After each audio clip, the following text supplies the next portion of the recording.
kurang lebih 3 hari megang KJ motor dengan tipe SRV 250 automatic transmission, ternyata tim Kabaroto nemuin banyak keunikan di Cruiser 1 ini. Kira-kira apa aja nih yang bikin menarik dari SRV 250 EMT? Simak terus selengkapnya di YouTube channel Kabaroto.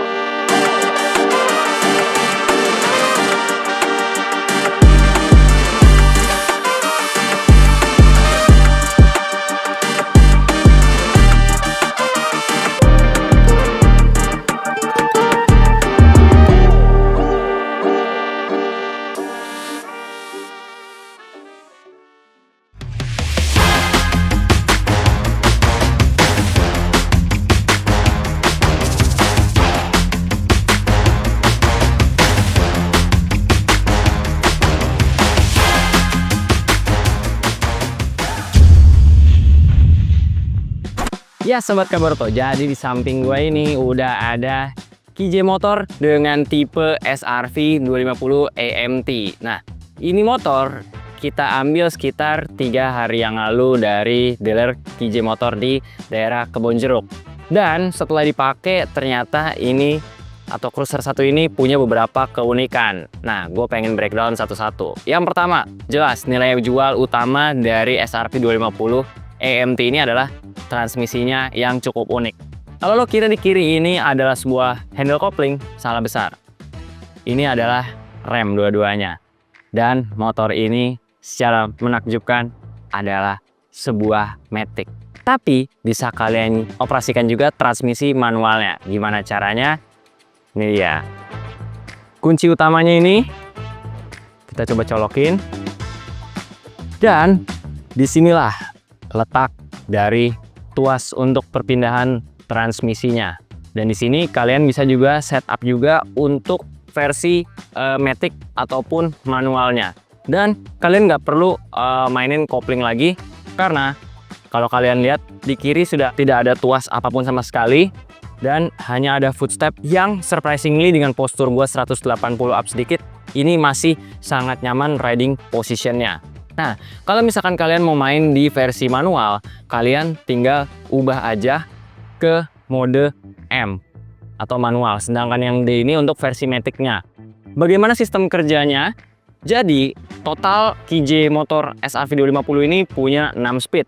Nah, dia membaca berdasarkan RPM sob. Yang mana nanti kalau secara otomatis kita pakai mode otomatiknya, kita tinggal gas aja, maka perputaran atau perpindahan giginya itu diatur berdasarkan RPM saat kita ngegas motor ini. Dan menurut tim Kabaroto, motor ini adalah salah satu cruiser yang sistem pengoperasiannya itu cukup ramah untuk seorang pemula ketika memilih sebuah motor, khususnya tipe cruiser ya sob. Karena bisa dilihat nih, tombol-tombolnya ini tidak terlalu rumit. Di sebelah kanan hanya ada traction control system, lampu hazard, start of engine, dan di sebelah kiri hanya ada untuk mode select. Kita melihat di sini total range-nya, trip A, trip B, klakson, lampu sen, dan kembali lagi di sini ada seperti tombol maju mundur yang bisa berfungsi untuk mengoperasikan perpindahan gigi saat kita ada di mode manual. Selanjutnya, kalau kita lihat ada hal yang cukup unik, yaitu di area speedometernya nih. Speedometernya dia tidak terlalu ke arah atas, karena kalau di atas ini adalah untuk rumah kuncinya. Nah, ini merupakan area speedometernya nih Sobat Kabaroto. Kalau Sobat Kabaroto perhatiin, speedometernya ini looknya simple, tapi menariknya ini pastinya lebih mudah dipelajari, karena apa yang ditampilkan di area speedometer yang berbentuk bulat ini nggak terlalu banyak. Dan di sini ada tulisan D dan juga M. Semua tombol pengaturannya ada di sisi kiri. D ini tujuannya adalah ketika kita pengen mengendarai SRV 250 EMT ini versi matic-nya. Karena nanti perpindahan gigi akan berganti berdasarkan RPM, sedangkan kalau yang M ini adalah versi manualnya, kita bisa mengatur sendiri kapan kita akan berpindah transmisi menggunakan tuas yang ada di sisi kiri bawah setang. Selanjutnya, di sini juga ada set mode berkendaranya. Nah, ini adalah mode sportnya nih Sobat Kabaroto, yang pastinya untuk tarikannya akan berasa lebih responsif. Selanjutnya Sobat Kabaroto bisa lihat di sisi kanannya ada indikator dari BBM, sisanya ada RPM-nya juga, dan di sini ada mode select yang bisa kita gunakan untuk total jarak tempuh, trip A dan juga trip B. Indikator lampu jauh dan lampunya udah pasti standby, tidak bisa di on off seperti sudah standar regulasi, dan di sini terdapat TCS atau traction control system yang bisa kalian atur melalui area stang bagian kanan. Dan motornya juga sudah disiapkan untuk fitur lampu hazardnya. Dan kalau ngomongin kapasitas bahan bakar, tangkinya yang cukup besar, ini menampung 13,5 liter. Yang pastinya ini juga sudah sangat memumpuni untuk kalau kita mau touring jauh-jauh. Sekarang kita bakal bahas mesinnya. Nah, mesinnya ini dia menggunakan mesin V-twin berkapasitas 250 cc. Terlihat cukup padat ya, karena memang dia itu mesinnya model V-twin, dan bisa lihat nih di sini seperti ada cover. Nah, ini ada letaknya di kanan kiri. Kalau di kanan itu lebih kokoh karena ini sebenarnya filter udara, sedangkan yang di kiri ini adalah cover nih Sobat Kabarto. Jadi dia bisa dilepas pasang kalau misalkan kita mau ngebenerin area mesinnya. Jadi ini sebagai cover, dan sebelah kanan ini adalah filter udara yang connect langsung sama area throttle bodinya, berhubung motor ini juga sudah injeksi. Nah, ada hal yang bisa Kabarto highlight yang cukup menarik dari mesinnya. Karakter mesin 250cc V-twin-nya ini torsinya cukup puas, tapi dia sangat ramah untuk open throttle-nya. Jadi ketika tim Kabarto coba untuk pertama kalinya start dari kita gigi 1 di mode matic. Kita buka gasnya ini benar-benar sangat halus dan tidak mengintimidasi ataupun tidak intimidatif ya Sobat Kabarto. Jadi ketika kita bukaan stop and go sendiri pun tim Kabarto tetap merasa nyaman dan safe di atas SRV 250. Jadi motor ini juga tergolong recommended nih mungkin buat ladies ataupun perempuan yang pengen coba motor yang looks-nya agak garang, tapi sebenarnya untuk pengoperasiannya tidak terlalu menakutkan. Ada satu juga yang cukup menarik dari SRV 250 EMT ini. Jadi buat kalian yang pengen touring jauh-jauh pakai Cruiser 1 ini, kalian tinggal siapin aja phone holder yang bisa kalian sambungan juga ketika pengen mengisi daya dengan soket yang ada di sini. Nah, ini mesti diperhatikan juga ya Sobat Kabarto, karena dia cover penutupnya hanya menggunakan karet, dan pastinya kalau misalkan kalian touring jauh-jauh akan terjadi cipratan yang mengarah ke sisi sini dan juga sisi satunya. Sehingga kalian harus perhatikan juga kebersihan dari soketnya ini, karena agak sayang aja kalau misalkan kalian ternyata nggak sadar di sini ada soket untuk pengecasan, tapi kalian udah ngelewatin jalan yang lumayan kotor dan nyiprat, akhirnya malah terjadi error sehingga nggak bisa dipakai.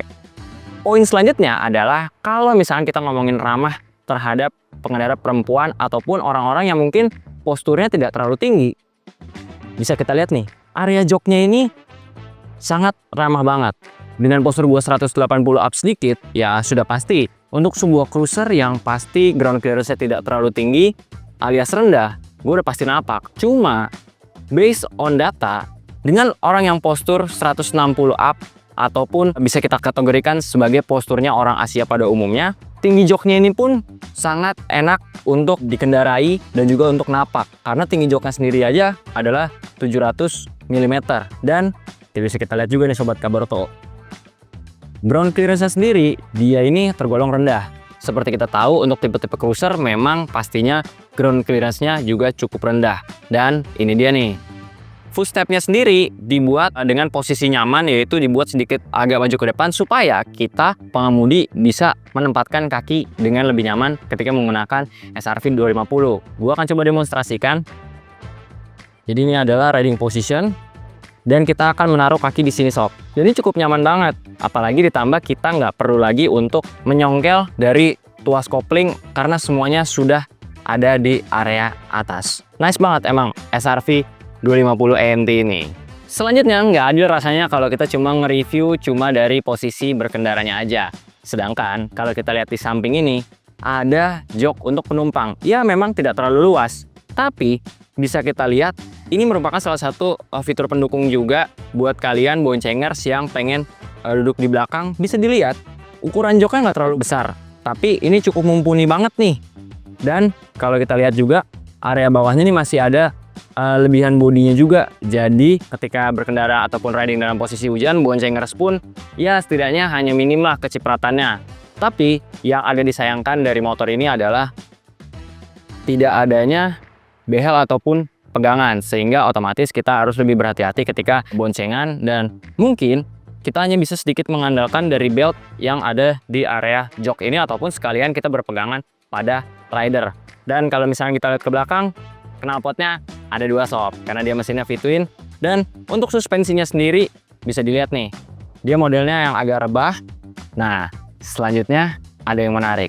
Kalau kalian nyari penggerak rantai di motor ini nggak ada, karena dia menggunakan belt. Yang mana sebenarnya tim Kabarto juga mau kasih tips nih buat kalian user-user motor yang motornya menggunakan penggerak belt tapi tidak menggunakan rantai. Kalian harus selalu membersihkan area beltnya ini atau fan beltnya ini secara maksimal. Karena apa? Fan belt itu karakternya tidak sekeras ataupun justru sedikit lebih rentan dibandingkan rantai konvensional. Sedangkan belt ini kalau dia sedikit kotor ataupun basah, minimal pasti dia akan ada bunyi decit. Dan Kabarto sudah buktikan nih ketika kita habis cuci motor ini ataupun bawa motor ini melewati jalanan yang banyak genangannya setelah hujan, emang terdengar suara decitan dari area beltnya. Nah, sekarang gue pengen kasih tahu juga nih, agak sedikit tricky dari SRV 250 ini, khususnya dari pemilihan ban. Karena untuk pemilihan ringnya sendiri emang agak janggal nih Sobat Kabarto. Di area depan dan belakang dia punya 2 ukuran pelek yang berbeda. Untuk incinya, yang di depan itu 16 inci dan yang di belakang 15 inci. Sedangkan kita tahu pemilihan ban ukuran 16 inci dan juga 15 inci ini emang agak kurang variatif, khususnya di Indonesia. Tapi nggak apa-apa, bisa kita lihat ban standarnya pun udah cukup mumpuni. Pengereman sudah cakram depan belakang, dan untuk kalipernya sendiri masih dari satu pabrikan, yaitu dari KJ Motor. Dan suspensinya juga sudah USD. Selama tim Kabarto bawa motor ini cukup nyaman, karena kita ntar juga akan pengen tes untuk berkendara keliling komplek buat ngerasain ataupun ngasih tahu feel lebih detailnya saat berkendara bareng SRV 250 EMT. Siapa yang penasaran feel berkendaranya? Ayo ikutin gua.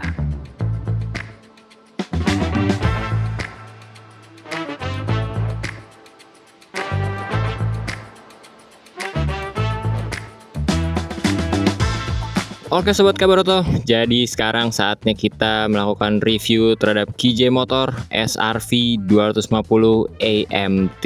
Let's go. Kita nyalain sambil kita dengerin suaranya.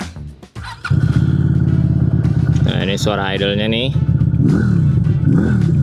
Oh, lumayan ya, lumayan buas nih buat suaranya, karena dia pakai mesin V-twin 250 cc. Dan saatnya kita jajal.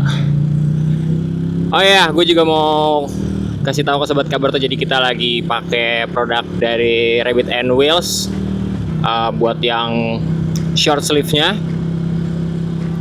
Jadi ini asik banget nih. Ini cocok banget kalau buat lo yang mungkin mau riding tipis-tipis aja, ya kan. Kayak gue nih keliling-keliling komplek. Ini asik nih, bahannya adem. Oke, jadi sekarang kita akan membahas mengenai SRV 250 AMT aka Automatic Transmission. Dari riding position, postur gua 180 up sedikit, dan feel berkendaranya nyaman banget. Stangnya lumayan baplang tapi nggak terlalu over. Ya, buat selap-selip emang harus agak mikir sih, tapi nggak terlalu gimana-gimana sih. Handlingnya masih nyaman banget nih. Manuver-manuver kecil juga enak. Dan juga secara ini motor cruiser, nggak terlalu tinggi, jadinya lebih ngerasa ngejejak ke tanahnya lebih dapat nih sob. Oh iya, untuk SRV 250 AMT ini nilai jualnya jelas ada di transmisi otomatisnya. Nih, tangan gua tidak memegang tuasnya sama sekali, dan ini gue benar-benar pure ngegas sama rem ataupun deselerasi aja. Nah, ini dia akan turun gigi dari 6 ke 5, nih ke 4, dan ini ke 3. Nah, kalau kita naik gigi lagi, tangan gue tetap di sini. Nah, dia naik gigi ke 4, dia naik gigi lagi ke 5, dan dia akan naik lagi gigi ke 6.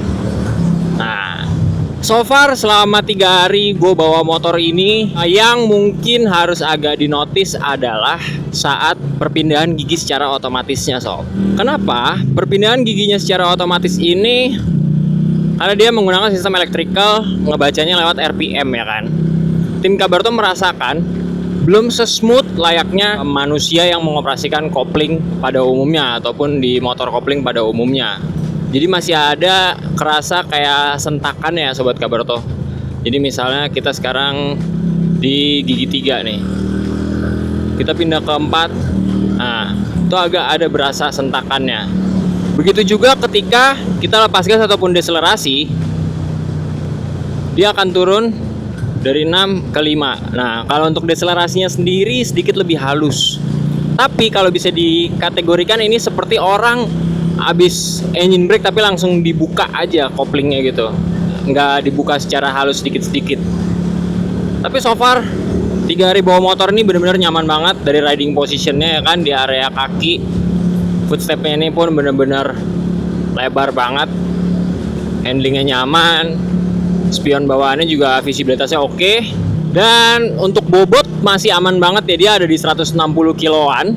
Tapi buat gua yang berat badannya hanya di sekitar 60 sampai 70 kg, ini masih aman banget kok. Buat maju atau mundurin motor ini masih tergolong normal.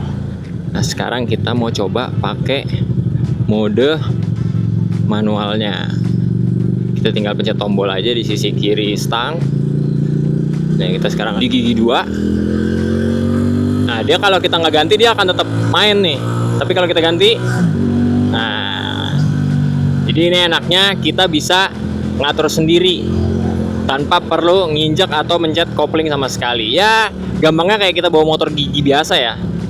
Engine brake-nya pun bisa disesuaikan ataupun turun giginya. Nah sekarang kita ngomongin soal radius putarnya nih. Jadi berhubung motor ini motor cruiser, ban depan pakai 16 inci, belakang 15 inci. Kita akan coba putar balik. Nah ini stangnya juga agak lebar, ring ban depan agak lebar, jadi hati-hati kalau misalkan mau berbelok. Mungkin yang belum terbiasa takutnya nanti badannya agak ngelawan jadi terlalu belok, akhirnya jatuh. Buat safety-nya ya kalau misalkan mau U-turn ataupun belokan patah, mendingan stop dulu ataupun turun kaki atau enggak pelan sekalian. Beberapa hal yang bisa gue sampaikan ketika bawa SRV 250 ini, mesinnya V-twin 2,5 cc nya, raungannya ya boleh lah, elegan juga, ganas tapi elegan. Bukaan gasnya nih yang gue suka, karena ini nggak sama sekali nggak ngejambak ya, jadi bukaannya tuh smooth, asik. Jadi bahkan kalau perempuan yang biasa bawa motor cc kecil pun, menurut tim Kabarto ini masih sangat ramah nih bukaan gasnya. Oh ya kan.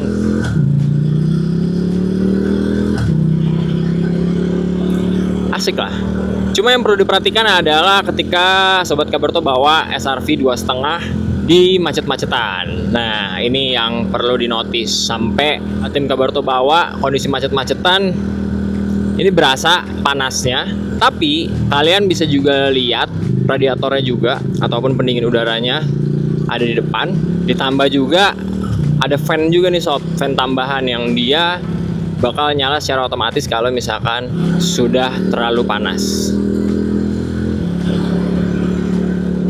Posisi berkendaranya benar-benar nyaman, posisi santai tapi tetap siap.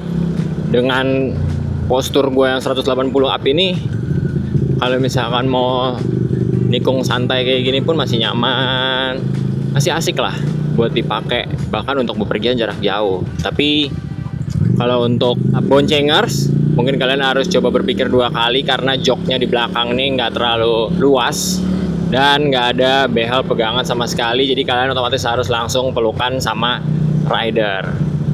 Visibilitasnya untuk speedometer, walaupun dia ditaruh di area lebih depan, tapi dia tidak sama sekali mengganggu dan justru malah pandangannya lebih nyaman sih kalau tim Kabarto ngerasain.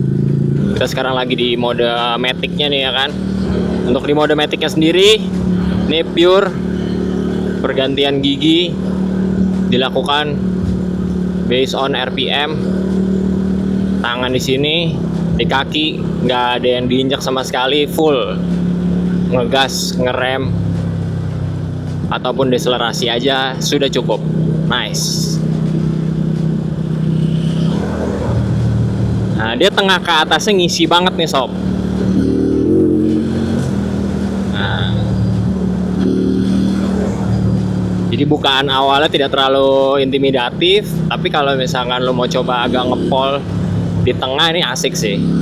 Ya layaknya sebuah cruiser, dia emang torsinya ada, ngisi terus, tapi bukaan awalnya tidak terlalu ganas. Untuk bepergian jarak jauh atau digunakan di highway atau bahkan jalanan yang lurus biasanya ya. Ini asik banget nih. Nih gue sekarang coba akan mundur dan bener-bener nggak ada rasa berat sama sekali, full nyaman. Kapasitas BBM ada di 13,5 liter. Tangkinya juga cukup besar, dan buat gue pribadi saat cobain naik ini bener-bener tangkinya tuh nggak ganggu area kaki ya, justru malah pas aja rasanya nih.